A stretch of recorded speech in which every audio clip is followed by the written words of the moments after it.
ഓം ശ്രീ സായിരാം. ഭഗവത്പാദങ്ങളിൽ സാഷ്ടാംഗം നമസ്കരിച്ചുകൊണ്ട് എല്ലാവർക്കും സ്വാഗതം.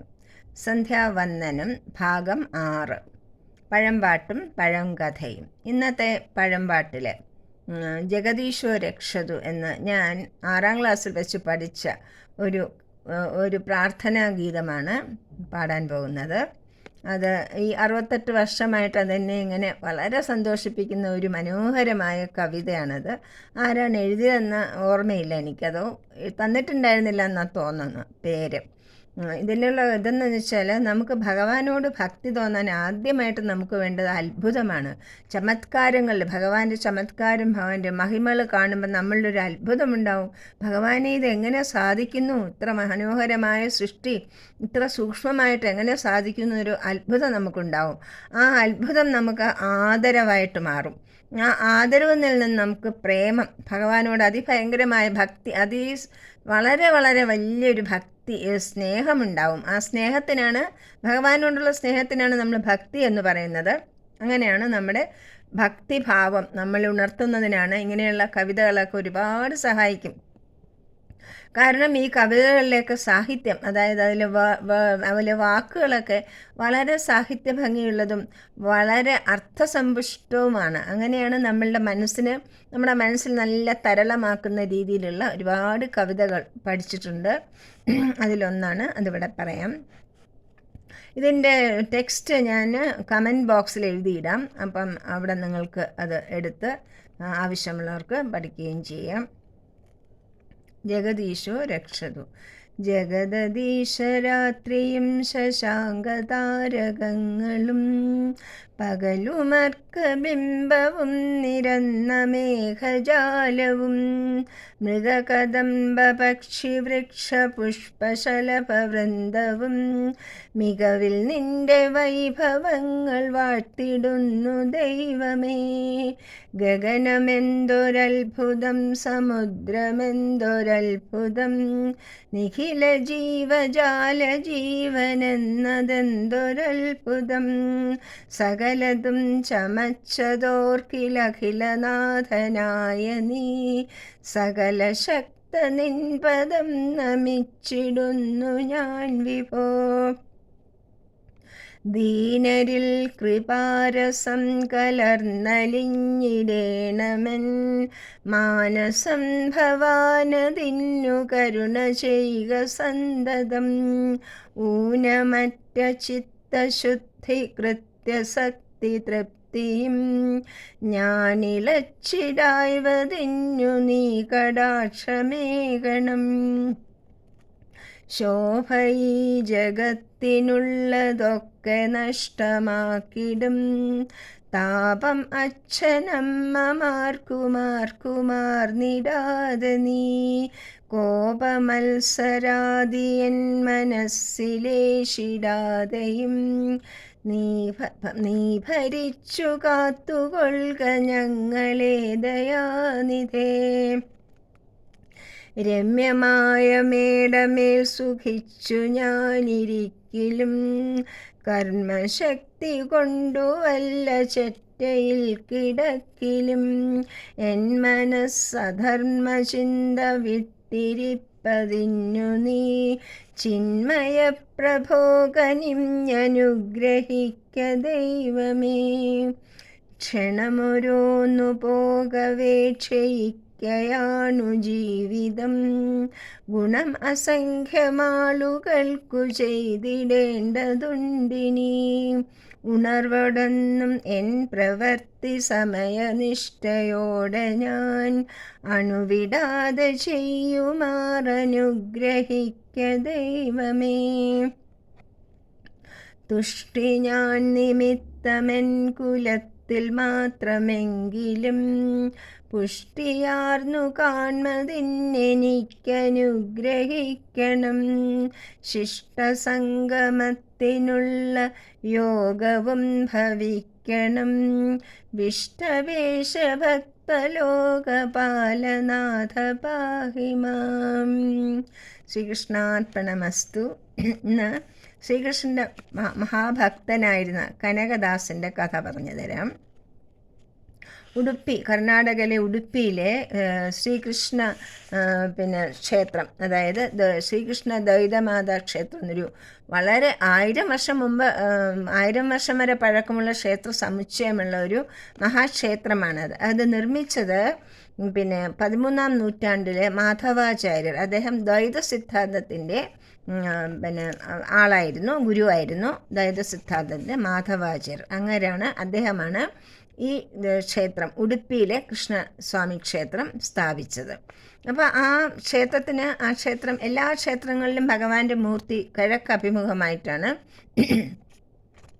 ഇവിടെയും അങ്ങനെ തന്നെയാണ് ഭഗവാന്റെ പ്രതിഷ്ഠ ഉണ്ടായിരുന്നത്. പക്ഷേ ഇപ്പോൾ ആ പ്രതിഷ്ഠ പടിഞ്ഞാറ് അഭിമുഖമായിട്ടാണ് കാണുന്നത്. അത് ഇവിടുത്തെ ഒരു വലിയ പ്രത്യേകതയും ഒരു മഹാ അത്ഭുതത്തിൻ്റെ കഥയും അത് ചരിത്രവുമാണ്. അതാണ് അതിൻ്റെ ഒരു പ്രത്യേകത. വേറൊരു വലിയ പ്രത്യേകത ഈ അമ്പലത്തിനുള്ളത്, നേരിട്ട് ഭഗവാന്റെ നട തുറന്ന് നമ്മൾ ഭഗവാനെ കാണുകയല്ല അവിടെ ചെയ്യുന്നത്. 9 ദ്വാരങ്ങളുള്ള നവരത്ന കിണ്ണി, അതായത് 9 ദ്വാരങ്ങളൊരു ജനാല. ആ ജാലകത്തിൽ കൂടെയാണ് ഭഗവാനെ ദർശിക്കേണ്ടത്. മനസ്സിലായില്ലേ? അതുപോലെ തന്നെ പടിഞ്ഞാറ് വശത്ത് ഇപ്പോൾ ഭഗവാന്റെ പ്രതിമ, ഭഗവാന്റെ ദൃഷ്ടി പടിഞ്ഞാറോട്ട് തിരിഞ്ഞിരിക്കുകയാണ്. ഭഗവാന്റെ പ്രതിഷ്ഠ അവിടെ അവിടെ ഒരു കിണ്ടിയുണ്ട്. കിണ്ടി എന്ന് വെച്ചാൽ ജനാല എന്നാണ് അർത്ഥം. അവിടെ കനകന കിണ്ടി എന്നൊരു ജനാലയിലൂടെയാണ് പടിഞ്ഞാറ് വശത്തു നിന്ന് ഭഗവാനെ ദർശിക്കുന്നത്. അവിടെയാണ് ഭഗവാന്റെ മുൻ ദർശനം നമുക്ക് ലഭിക്കുക. അതെങ്ങനെ ഉണ്ടായി? കിഴക്ക് ഭാഗത്തേക്ക് നോക്കി ദൃഷ്ടിയായിട്ട് പ്രതിഷ്ഠിച്ചിരുന്ന ഒരു പ്രതിഷ്ഠ എങ്ങനെയാണ് പടിഞ്ഞാറ് ഭാഗത്തേക്ക് വന്നത്? അതെങ്ങനെ, ആരാണത് മാറ്റിവെച്ചത്? ആ ഒരു മനോഹരമായ കഥ ആണ് കനകദാസൻ്റെ കഥ. കനകദാസൻ വളരെ വളരെ വലിയൊരു ശ്രീകൃഷ്ണ ഭക്തനായിരുന്നു.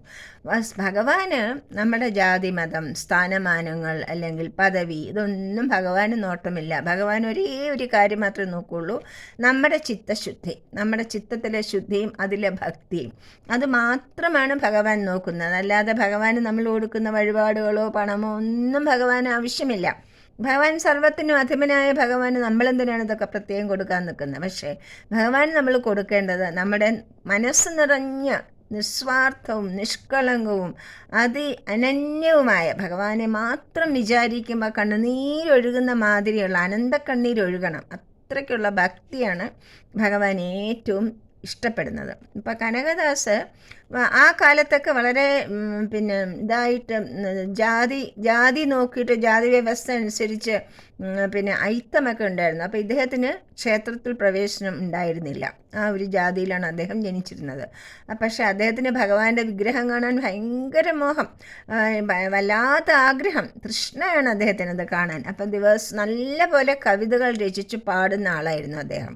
അപ്പം അദ്ദേഹം അങ്ങനെ ഭഗവാന്റെ പാട്ടുകളൊക്കെ പാടിയിരുന്നിട്ട് ദിവസവും എനിക്ക് ഒരു നോട്ടം, ഒരു ദർശനം തരൂ ഭഗവാനെ, ഒരു ദർശനം എനിക്ക് തരൂ എന്ന് പറഞ്ഞ് എന്നും കിഴക്ക് വശത്ത് വന്നിരുന്ന് പ്രാർത്ഥിക്കും. പക്ഷേ അവിടുന്ന് അവിടുത്തെ പൂജാരിമാരും ബാക്കിയുള്ള ഭക്തന്മാരും ഒക്കെ അദ്ദേഹത്തിന് അവിടുന്ന് ഓടിച്ചു വിടും. അപ്പോൾ അദ്ദേഹം നിവർത്തിയില്ലാതെ അവിടുന്ന് എഴുന്നേറ്റ് പോകും. വളരെ സങ്കടത്തോടുകൂടി ഭഗവാനോട് മാത്രം പരാതി പറഞ്ഞ് സങ്കടപ്പെട്ട് അവിടുന്ന് എഴുന്നേറ്റ് പോകും. അങ്ങനെ ഒരു ദിവസം അദ്ദേഹത്തിന് ഇനി പറ്റില്ല, എനിക്ക് കൃഷ്ണനെ കണ്ടേ പറ്റൂ, ഉടുപ്പി കൃഷ്ണനെ എനിക്ക് കാണണം, കാണാതെ എനിക്ക് പറ്റില്ല എന്നുള്ളൊരു വളരെ തീക്ഷ്ണമായ ഒരു മോഹം, അതുപോലെ തീക്ഷ്ണമായ ഹൃദയവ്യഥ, അതാണ് ഭഗവാനെ നമ്മളിലേക്ക് ഓടി എത്തിപ്പിക്കുന്നത്.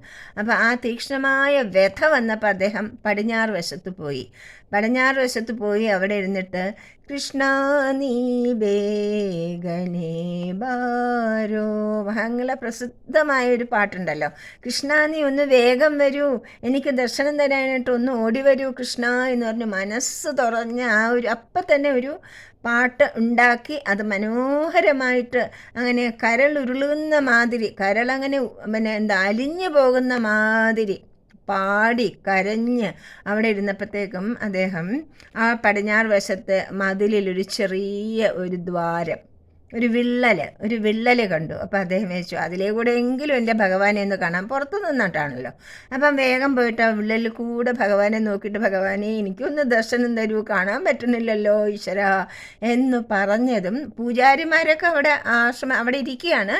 അവരുടെ ആ പൂജകളൊക്കെ ചെയ്തുകൊണ്ടിരിക്കുമ്പോൾ തന്നെ ആ ഭഗവാന്റെ വിഗ്രഹം തന്നെ തിരിഞ്ഞ് പടിഞ്ഞാറ് അഭിമുഖമായിട്ട് കനകദാസിൻ്റെ നേരെ വന്ന് കനകദാസ് നേരിട്ട് ദർശനം ലഭിക്കുന്ന മാതിരി ആ വിഗ്രഹം താനേ തിരിഞ്ഞു വന്നു. പൂജാരിമാരൊക്കെ അത്ഭുത സ്തബ്ധരായിപ്പോൾ. ഇതെന്താണ് ഇങ്ങനെ ഒരു സംഭവം ഉണ്ടാവണം? ഒരു വേഗം പുറത്തുനിന്ന് നോക്കിയപ്പം, പുറത്തുനിന്ന് വെച്ചാൽ മതിലിന് പുറത്തുനിന്ന് നോക്കിയപ്പോൾ കനകദാസ് അവിടെ കരഞ്ഞ് ഭയങ്കര സന്തോഷത്തോടുകൂടി ഭഗവാന്റെ ദർശനം കിട്ടിയ സന്തോഷത്തിലാണ് ആനന്ദമഗ്നനായിട്ട് പാട്ടുപാടി ഭഗവാനെ ധ്യാനിച്ച് ഭഗവാനെ പ്രാർത്ഥിച്ചുകൊണ്ട് നിൽക്കുന്ന കാഴ്ചയാണ് അവർക്ക് കണ്ടത്. അപ്പോൾ അവർക്ക് മനസ്സിലായി ഭഗവാൻ എത്ര പ്രിയപ്പെട്ടവനാണ് കനകദാസ് എന്ന് പറഞ്ഞിട്ട് അവരെല്ലാവരും കനകദാസിനെ അഭിനന്ദിക്കുകയും അനുമോദിക്കുകയൊക്കെ ചെയ്യുകയാണ്. അങ്ങനെ അപ്പം എന്തുണ്ടായി? അതോടുകൂടി ആ ഭഗവാന്റെ വിഗ്രഹം തിരിക്കാൻ പറ്റില്ല, അങ്ങനെ തന്നെ വെക്കേണ്ടി വന്നു. അതുകൊണ്ട് അവിടെ ആ ഒരു ജനാല, അതിനൊരു ജനാലയായിട്ടവർ ആ വിള്ളൽ വലിയൊരു ജനാലയാക്കി മാറ്റിയിട്ട് അതിന് കനകന കിണ്ടി എന്ന് കിണ്ടി എന്ന് വെച്ചാൽ ദിനല.